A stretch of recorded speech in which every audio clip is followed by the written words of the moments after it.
তারা ধর্ম পালন করতে পারবে না, এইটা আমরা চাই না। কিন্তু এইটাও আমরা চাই না যে ধর্মের নামে ধর্মকে আড়াল করে সামনে রেখে এদেরকে বিক্রি করার ষড়যন্ত্র করবে, সেটা আমরা চাই না।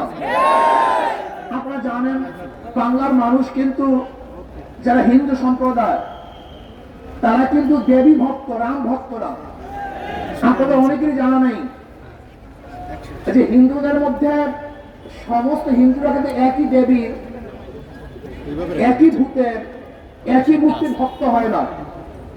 এক এক এলাকায় এক এক ধরনের মূর্তি তারা ভক্ত হয়। যেমন বাংলার মধ্যে সবচেয়ে বেশি দেবী ভক্ত, কিন্তু ইউপির মধ্যে এবং মুদির এলাকায় সেখানে তারা রামের ভক্ত। বাংলাদেশে হলো দেবীর ভক্ত, মুদির গ্রুপ তারা হলো রামের ভক্ত। এখানে দেবী মূর্তি স্থাপন না করে রামের মূর্তি স্থাপন করার কারণটা কি একদম চিন্তা করেছেন? এই চিন্তা কিন্তু অনেকেই করেন নাই। এখানে দেবী এবং রাম উদ্দেশ্য নয়, এখানে উদ্দেশ্য নয় দেশটাকে গ্রাস করা, দেশটাকে দখল করা। আজকে আমাদের স্বরাষ্ট্রমন্ত্রী যারা এই দেশকে প্রদেশ বানাতে চায়, ভাগ করতে চায়, তাদের বক্তব্যকে সিলিবাস টান বলেছেন, এটা সিলিবাস টান হয়ে গেছে।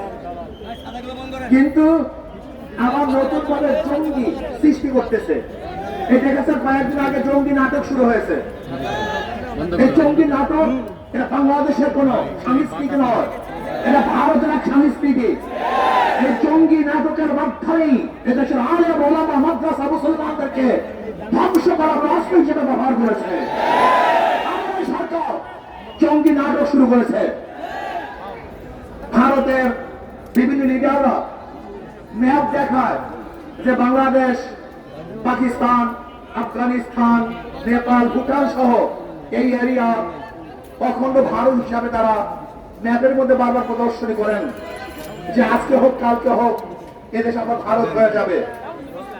শুভেন্দু অধিকারী সে তো আসার পরে ওই দেশটাকে একটা নরকে পরিণত করেছে, খুনের রাষ্ট্র পরিণত করেছে, ধর্ষণের রাষ্ট্র পরিচালনা করেছে। সেখানে মেয়েদেরকে ধর্ষণ করে হত্যা করা হয়েছে।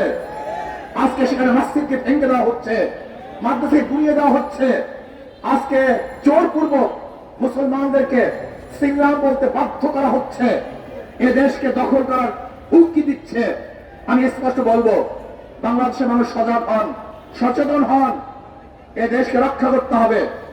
আমরা জীবন দিয়ে হলে দেশকে রক্ষা করব। যেরকম জীবন দিয়ে, রক্ত দিয়ে আমরা আধিপত্যের বিরুদ্ধে আন্দোলন করেছে, সংগ্রাম করেছে, প্রয়োজন আমরা আবার জীবন দিয়ে দেশকে রক্ষা করবো ইনশাআল্লাহ।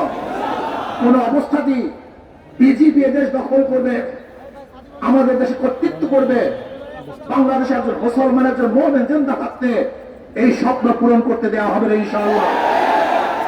আজকে বাংলাদেশ সরকারকে বলবো, বহু বুথ ভরা আশা নিয়ে মানুষ আপনাকে ক্ষমতায় বসিয়েছে, কিন্তু খবরদার যদি মানুষের সাথে জনগণের প্রতারণা করেন, তামাশা করেন, তার বাংলাদেশের মানুষ 47 রক্ত দিয়েছে, 71 রক্ত দিয়েছে, পর পর রক্ত দিয়েছে, 24 রক্ত দিয়েছে, প্রয়োজন আবার রক্ত দিয়ে আপনার সমস্ত ধ্বংসাত্মক কার্যক্রম থেকে মানুষ বিরতি দিবে ইনশাআল্লাহ।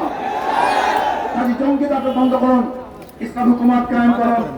জুলাই ইসলামের সাথে এবং দেশের সাংঘর্ষিক যে সংঘর্ষ সেই পয়েন্টগুলি নেই।